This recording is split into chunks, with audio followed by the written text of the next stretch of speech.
Salut, j'espère que tu vas bien, que tu as passé une bonne journée hier. Bon, eh bien, green, hein. Et le feedback, merde, ta gueule. Voilà. Euh, donc ouais, donc c'est cool, hein. Là, on voit enfin du green. Faut se rendre à l'évidence que là, il y a de la force sur le price action. Donc, ce qu'on va voir un petit peu aujourd'hui, premièrement, comme tu le sais, revue de news. Deuxièmement, on va voir un petit peu l'étude du marché Bitcoin.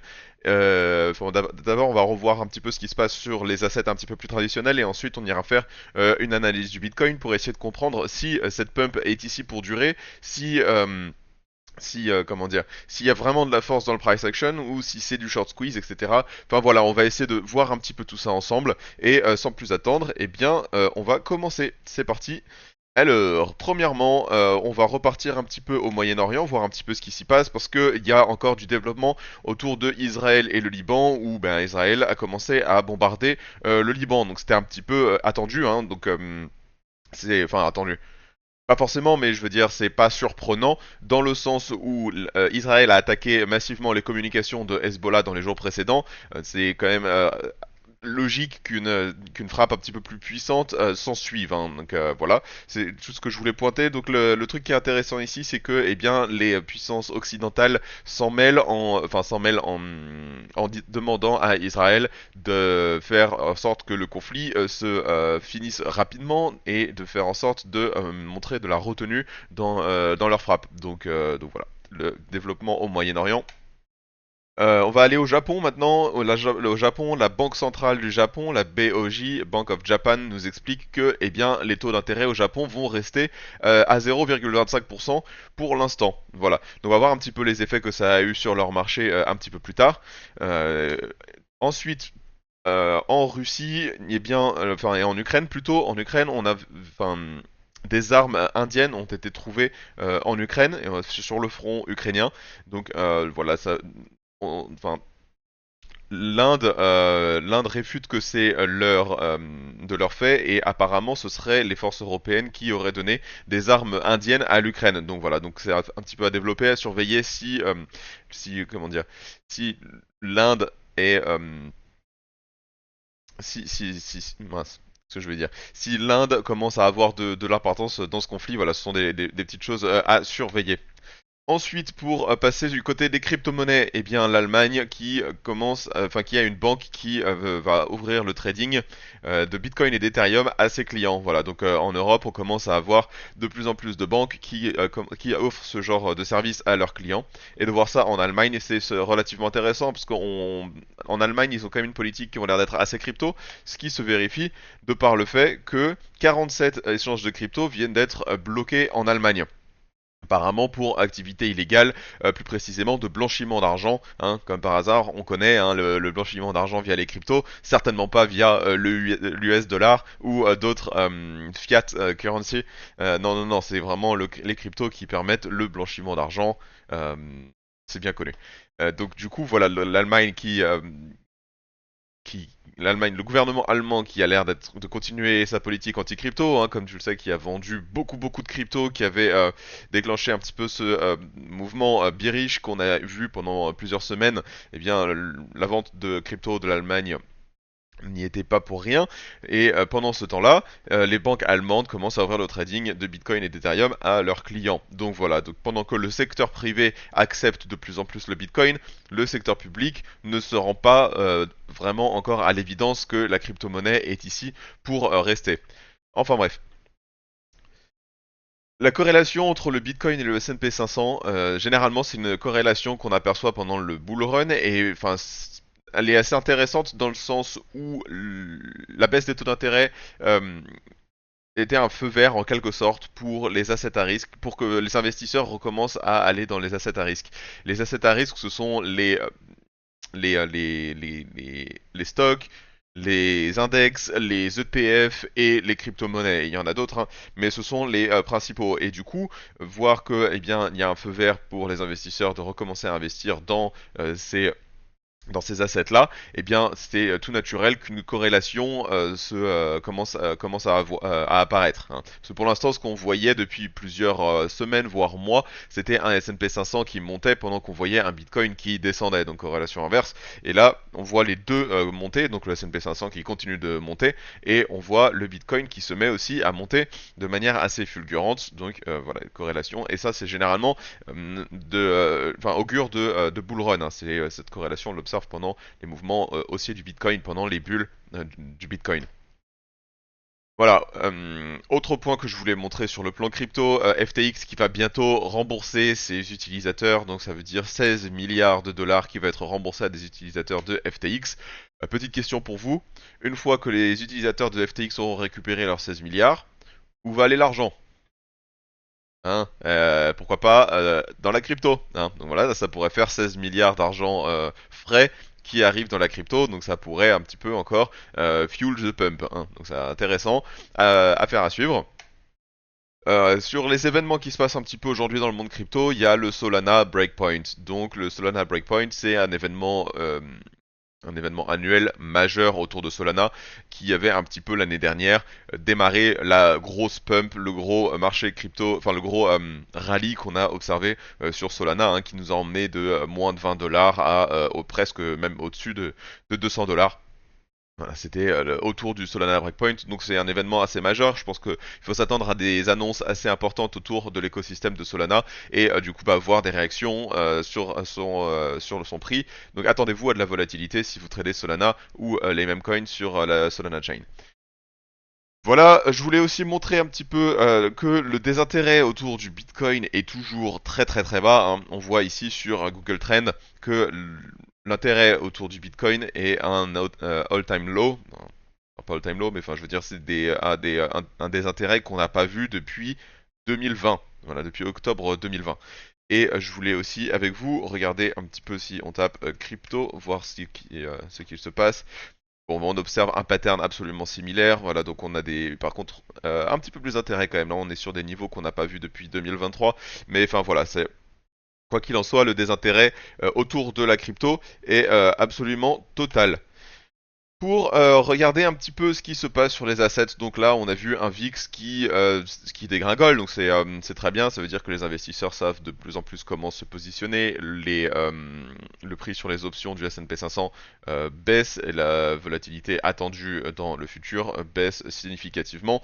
Voilà, donc on est retourné à sa moyenne mobile, entre les deux moyennes mobiles, entre la 50 et la 200, on est presque au niveau de la 50. Voilà. Le dollar index, hop, qui est en train de retest son lot principal, donc le niveau que l'on regarde avec beaucoup d'attention. Donc est-ce que on va enfin break? Eh bien, c'est ce qu'on voudrait voir peut-être aujourd'hui, demain. Demain non parce que les marchés sont fermés, mais en tout cas en début de semaine prochaine, voilà, c'est vraiment euh, la chose principale que moi je regarde, qui m'intéresse le plus en ce moment pour voir un petit peu où va aller le prix du Bitcoin. Et réaction ici pourrait nous faire pour être synchronisé ici avec un retest de cette trendline aussi sur le Bitcoin, plutôt de cette résistance, et ensuite peut-être un retest vers le bas. Donc voilà, c'est pour ça que je suis beaucoup le dollar index, hein. Par contre, un mouvement vers le bas, là, un breakout ici, pourrait être synchronisé avec un breakout du Bitcoin ici. Donc voilà, c'est un petit peu ce qu'on observe sur le DXY pour l'instant. Donc encore une fois, affaire à suivre de très près, hein. Hop, on va virer ces petits dessins très moches. L'or qui continue de nous faire des plus hauts sommets, plus hauts creux. Enfin, néanmoins, moi j'appelle vraiment à faire attention au niveau de l'or. Si vous voulez vendre ou rester dans l'or, très bien, libre à vous. Je déconseille fortement d'acheter de l'or ici. Encore une fois, je peux me tromper, hein, ce que je dis n'est pas parole d'évangile, mais pour moi, il y a beaucoup de signes que l'or est en train de s'essouffler. Les plus hauts sommets, plus hauts creux sont de moins en moins violents, hein. Ici, on peut voir, ok, le mouvement continue d'être haussier, mais les mouvements haussiers commencent un petit peu à s'essouffler. Surtout, le principal signe pour moi que le mouvement s'essouffle, c'est ici la baisse massive des volumes au niveau de l'or. Voilà. Donc généralement, des pumps liés, enfin des pumps, comment dire, des pumps qui sont aussi assortis d'une baisse des volumes, c'est augure de top. Et on va peut-être aussi, ça pourrait être intéressant de regarder, est-ce que c'est mon RSI je pense que mon RSI est ici. Voilà, le RSI est là. Donc, essayez de... Donc le RSI est toujours en train de monter, en train de... On pourrait tracer une trendline ici, mais on pourrait aussi en tracer une comme ça, qu'un breakout retest. Bon, le RSI m'indique, ça me paraît plutôt bullish comparé au volume, mais bon, bah, voilà, vraiment, je vous conseille d'être très prudent si vous tradez l'or.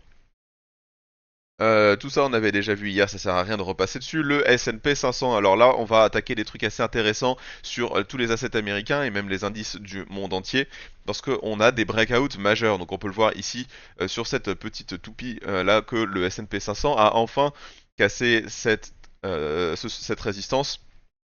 Voilà, donc la résistance qui va probablement maintenant devenir support. Donc le pattern le plus joli serait un rebond ici avant de repartir vers le haut. Et c'est quelque chose que l'on observe sur eh bien, tous les assets américains en fait. Tous les trendlines que l'on avait identifiés hier et même dans les semaines précédentes, eh bien en fait elles ont été cassées. Voilà, donc ici on peut voir cette trendline aussi qui a été cassée. Le marché a clôturé en haut, donc c'est bon, c'est validé, le breakout est validé. Et on observe aussi ceci sur le Dow Jones. Et le Russell qui nous a fait un bond magnifique hein, depuis cette trendline, et maintenant on est sur cette résistance ici. Donc voilà, on aimerait bien voir le Russell venir s'installer au-dessus de cette trendline et venir faire des plus hauts sommets, plus hauts creux. Donc on voit que pour l'instant, les assets à risque sont en train de bénéficier massivement de cette coupure des taux d'intérêt. Donc, comme dit précédemment aussi, la Banque du Japon nous a confirmé que les taux d'intérêt allaient rester à 0,25%. Donc, le marché japonais a eu l'air d'apprécier cette news. Grosse pump, donc on avait une petite résistance mineure ici, mais résistante court terme, qui a été explosée. Maintenant, on arrive en haut de ce triangle de compression, de ce triangle d'accumulation. Eh bien, est-ce qu'on va aller sortir vers le haut ou est-ce qu'on va aller seulement rebondir là-dessus pour aller sortir vers le bas? Eh bien, affaire à suivre. Pour l'instant, le marché japonais est en train de nous montrer de la force, qui est aussi le cas du marché français. Marché français hier qui nous a montré pas mal de force lui aussi, mais qui nous rebondit sur cette trendline. Donc à voir si aujourd'hui à voir si aujourd'hui cette trendline va être brisée pour aller faire un petit retest de ce haut de range, ou à voir si on a toujours de la faiblesse en Europe pour repartir vers ce bas de range. Donc, bien, on verra ça aujourd'hui. Pour l'instant, on est sur comment dire, sur une résistance, donc un niveau clé. Donc, c'est difficile de prendre position et d'avoir une lecture de la direction précise ici. Hein. Donc, comme, encore une fois, ce qu'on attend, c'est de voir un breakout avec retest ou de voir une réaction négative ici pour prendre des, comment dire, pour faire des conclusions un peu plus concluantes. Voilà. En France. En France, contrairement à l'Europe, eh bien, on voit que pour l'instant, il y a eu un petit breakout de cette trendline ici. Donc, eh bien, affaire à suivre. Hein. On aimerait bien voir le prix maintenant s'installer au-dessus de cette trendline et on voudrait pas le voir réintégrer et repartir vers le bas. Hein. Repartir dégueuler comme ça, c'est pas du tout ce qu'on veut voir. Hong Kong, donc on avait identifié hier que, eh bien, Hong Kong était en train de casser lui aussi ses trendlines. En fait, comme tu peux le voir, vraiment tous les assets à risque, tous les indices du monde entier sont en train de repartir à la hausse, de faire des jolies grosses bougies vertes et de casser des trendlines, des résistances, etc. Donc voilà, on observe aussi ce pattern à Hong Kong et le seul endroit où on ne l'observe pas, c'est en Chine. Donc même si on a eu une petite réaction comme dans le reste du monde entier, cette réaction reste très faible et pour l'instant en tout cas elle ne signifie strictement rien parce qu'on pourrait tracer de diverses manières. On pourrait tracer des résistances ici, voilà celle-là ici elle touche pas mal de sommets donc c'est peut-être la plus intéressante à tracer. On est encore loin dessous, hein. On a vu qu'on avait une accélération du price action pour partir vers le bas. Pour l'instant on n'a pas encore retesté ce niveau clé ici, ça serait pas surprenant qu'on vienne le retester et puis peut-être rebondir, repartir à la hausse, ou alors le traverser et partir à la baisse. Donc voilà, pour l'instant, moi sur l'indice chinois, je suis plutôt bearish, alors que je suis bullish plutôt sur le reste du monde. Donc c'est voilà, un petit peu ma perspective. Pour partir sur les crypto-monnaies, Le Bitcoin qui nous affiche des patterns absolument similaires au S&P 500 et aux indices américains où on avait cette trendline qui était en train d'être tracée depuis juillet qui a été explosée. Hein. Donc le prix du Bitcoin est traversé et continue à la hausse et pour l'instant pas de retest. Pas de retest, hein, le prix trace. Donc là, on est en train d'atteindre un niveau de résistance majeur qui avait déjà résisté ici, et même on pourrait dire résister ici. Donc c'est un niveau qui est assez important. Moi, ce que je m'attends, c'est une réaction et potentiellement la semaine prochaine venir redescendre, retester les 58-57K. Et cette théorie s'appuie sur le fait que, eh bien, les clusters de liquidation ici à 57 000 sont relativement importants et le max pain des options de la semaine prochaine, le 27, est aussi à 58 000. Donc ce ne serait pas surprenant de voir un prix revenir tester ces 57-58 000 pour faire du mal aux futurs et aux options. Et avant de repartir à la hausse. Hein. Bien sûr, évidemment, je reste bullish pour la fin de l'année, mais il ne faudrait pas être surpris de voir cette réaction à ce niveau-là. Retest de cette trendline ou même non, même plus bas, parce que le trendline elle est à 59 000, donc ce serait pas étonnant plutôt de revenir vers les 57, peut-être chercher ces clusters de liquidité qu'on a identifiés autour de 57 000, et ensuite repartir à la hausse, casser cette résistance, retest, et ensuite bull run, c'est parti. Voilà moi ma perspective du Bitcoin. Pour l'Ethereum, donc pour l'Ethereum, on observe la même réaction que on observe aussi sur THBTC. Donc cette réaction que j'avais un petit peu pré-shot pour moi, ce que j'avais dit que je voulais voir, c'était un ETH venir retester cette trendline. Auquel cas, je sortirais d'Ethereum. Pour l'instant, je suis toujours en train de hold mes bags sur Ethereum. J'attends le retest ici ou peut-être pas nécessairement de toucher précisément cette trendline, mais en tout cas de venir dans cette zone ici pour sortir d'Ethereum et placer mes bags sur d'autres cryptos. La dominance du Bitcoin que l'on avait identifié qui est parti à la hausse sans attendre personne, pour l'instant a l'air de vouloir venir retester ce haut de range.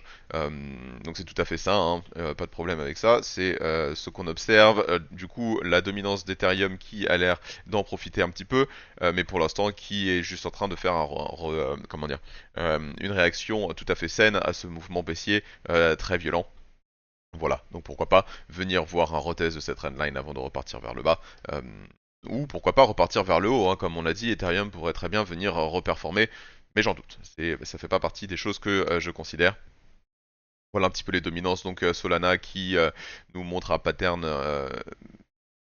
qui, comment dire, est toujours haussier, mais sans beaucoup de dynamique. Voilà. La dominance du Doge qui est en train de partir vers le bas, donc voilà, pas grand chose à dire là-dessus, hein, qui a l'air d'être assez cyclique et qui pour l'instant a l'air de vouloir venir nous refaire un plus bas creux, donc bon, bah, les mêmes coins qui n'ont pas l'air d'avoir du vent dans les voiles, ou alors c'est seulement le Doge, parce que j'ai vu aussi que beaucoup de mèmes avaient l'air d'avoir eux pour le coup du vent dans les voiles, donc peut-être que le Doge n'est pas un bon indicateur de la santé des mêmes coins de manière générale, hein, ça je suis en train de le remettre en question. La dominance de l'USDT qui pour l'instant est en train toujours de faire un plus haut creux, donc la direction de la dominance de l'USDT pour l'instant c'est toujours vers le haut jusqu'à preuve du contraire, donc ce serait intéressant de voir la tendance s'inverser pour que le bull run démarre, donc ça serait intéressant de voir le prix venir s'installer sous cette trendline et sous cette résistance, où là on pourrait commencer à dire que l'USDT nous fait un plus bas creux et commence à faire des plus bas sommets, et là ce serait vraiment un pattern extrêmement bullish sur l'USDT, un renversement de tendance sur le market cap des stablecoins, ce qui serait extrêmement bullish pour le Bitcoin. Ensuite, à plus court terme, les clusters de liquidités sont un peu plus difficiles à lire, donc ce serait pas surprenant d'aller chercher ces liquidités à 64 500 autour de là, ce qui correspondrait en fait avec le retest de cette trendline ici, pardon, de cette résistance. Voilà. Donc cette résistance ici qui est autour des 64 400, 64 500. qui correspond un petit peu à ces clusters de liquidité court terme que l'on a ici. Et du coup, ce serait pas étonnant de venir les chercher aujourd'hui ou demain avant de repartir vers le bas pour retester cette trendline et pourquoi pas celle-ci aussi et pourquoi pas même ce haut de range et aller chercher les clusters de liquidité que j'ai identifiés en étant à 57 000, voilà, les clusters de liquidité, pour moi, ils sont par là. Donc ce serait pas surprenant de voir le prix du Bitcoin redescendre jusqu'à ce niveau-là. Donc retest ici, paf, revenir rechercher ces clusters de liquidité. Et ensuite, on part vers le haut. Donc ici, on pourrait voir potentiellement entendre un narratif avec les crypto Twitter qui nous dit ah on vous l'avait bien dit il fallait shorter etc bear bear bear bear et ensuite une fois que tout le monde s'est remis à shorter paf le prix part sans attendre personne et nous fait un mois d'octobre fulgurant. Voilà, c'est un petit peu la théorie que j'ai sur Bitcoin. Je voulais pointer le fait que le Bitcoin est en train d'avoir son meilleur mois de septembre ever. Le Bitcoin n'a jamais eu un mois de septembre aussi bon. Le mois n'est pas terminé bien sûr, mais pour l'instant, avec un gain de 8%, eh bien c'est le meilleur mois de septembre que le Bitcoin ait connu. Voilà, alors ensuite un petit peu qu'est-ce qui se passe sur les marchés futurs. Eh bien on peut voir que les open interest sont sur une trend haussière qui s'essouffle un petit peu, hein, mais quoi qu'il en soit, eh bien les open interest sont, je vais dire conséquents, mais si on dézoome, eh bien il faut garder un petit peu la tête froide, pas si conséquent, mais qui augmente doucement. Bon, voilà, pas grand-chose à en dire. Le funding rate est à nouveau positif, donc ça veut dire que les gens ont plus tendance à long. Voilà, et effectivement, ça se vérifie de par le fait que, eh bien, les liquidités sont vers le bas, quel que soit le time frame sur lequel on regarde ici. On peut voir que si on regarde à 30 jours, eh bien, les liquidités sont vers le bas. On a des gros clusters de liquidités ici si on va vers les 57 000, donc ce qui correspond un petit peu à tout ce qu'on avait identifié précédemment sur les autres indicateurs. Et ensuite on vérifie encore une fois que à 7 jours et à 1 jour, eh bien la liquidité se situe massivement vers le bas. Donc voilà, c'est exactement ce qu'on a identifié sur cette charte ici, qu'il y a un petit peu de liquidité à aller chercher vers les 64 000, 65 000, qui serait pas étonnant qu'on liquide ici avant de repartir, paf, vers le bas pour ce week-end-là. Ce serait pas étonnant. Après, il faut se rendre à l'évidence du fait qu'il y a beaucoup de momentum sur le price action et que du coup ce serait pas étonnant que cette analyse tombe à l'eau parce que eh bien et que le prix continue de partir à la hausse en surprenant tout le monde. Voilà, c'est quelque chose qui est aussi à considérer, hein. Là, moi je me rends à l'évidence qu'il y a beaucoup de momentum dans le price action, il y a du volume, que voilà, qu'il y a de l'argent qui est en train de venir dans les cryptos. Donc c'est tout à fait possible que mon analyse soit complètement rendue caduque et que le prix parte à la hausse sans nous attendre, et en trompant tout le monde, hein. Voilà, donc c'est aussi quelque chose qu'il faut considérer. Et voilà, un petit peu tout ce que j'avais à dire aujourd'hui. Donc, alors pour moi, comme tu as pu t'en douter, aujourd'hui, potentiellement bull pour aller chercher ces clusters de liquidité d'ici la fin de la semaine et d'ici une semaine, d'ici le 27, hein, d'ici comment dire, l'expiration de ces options que l'on voit ici. Pour moi, ce serait plutôt un mouvement baissier pour la fin de l'année, ultra bull. Voilà un petit peu le compte rendu pour la fin de la semaine. Donc ensuite on se retrouvera lundi. Lundi on essaiera de faire un compte rendu sur tout ce qui s'est passé sur la semaine, de voir la clôture un petit peu weekly et de tous les assets à risque. Et un petit peu d'anticiper la semaine prochaine, voir tous les événements qui pourraient nous attendre. Et d'essayer de voir une perspective un petit peu plus, comment dire, un petit peu plus globale et un time frame un petit peu plus large que ce qu'on fait d'habitude. Voilà, et bien je te remercie de ton attention et puis bah je te dis à demain et je te souhaite une bonne journée.